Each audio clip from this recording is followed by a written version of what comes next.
former president's father. Keep that in mind when considering the moral and political dispositions of the Bush family. Vietnam.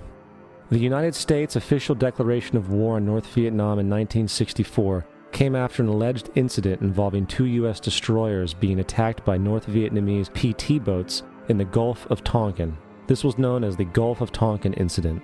This single situation was the catalytic pretext for massive troop deployment and full-fledged warfare. One problem, however: the attack on the U.S. destroyers by Vietnamese PT boats never happened. It was a completely staged event to have an excuse to enter the war.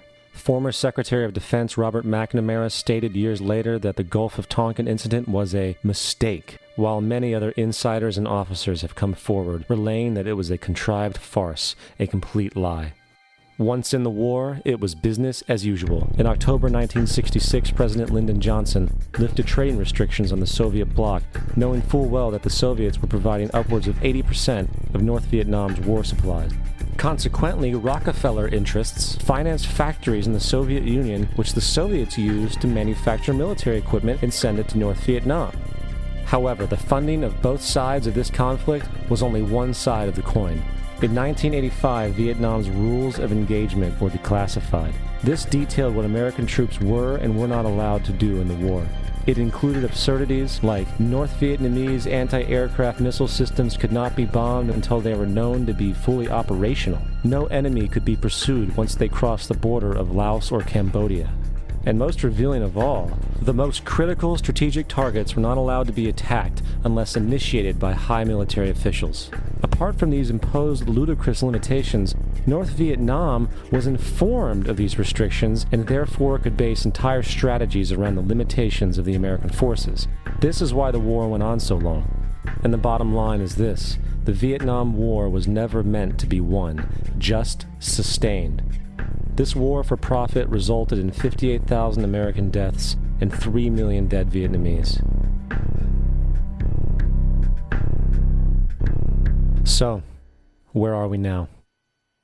September 11th was the jumpstart for what is now an accelerated agenda by the ruthless elite. It was a staged war pretext no different than the sinking of the Lusitania, the provoking of Pearl Harbor, and the Gulf of Tonkin lie. In fact, if 9/11 wasn't a planned war pretext, it would be an exception to the rule. It has been used to launch 2 unprovoked illegal wars, one against Iraq and one against Afghanistan. However, 9/11 was a pretext for another war as well, the war against you.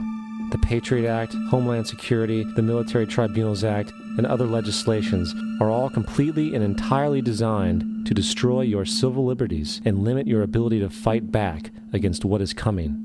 Currently in the United States, unannounced to most brainwashed Americans, your home can be searched without a warrant, without you being home. You can in turn be arrested with no charges revealed to you, detained indefinitely with no access to a lawyer, and legally tortured, all under the suspicion that you might be a terrorist.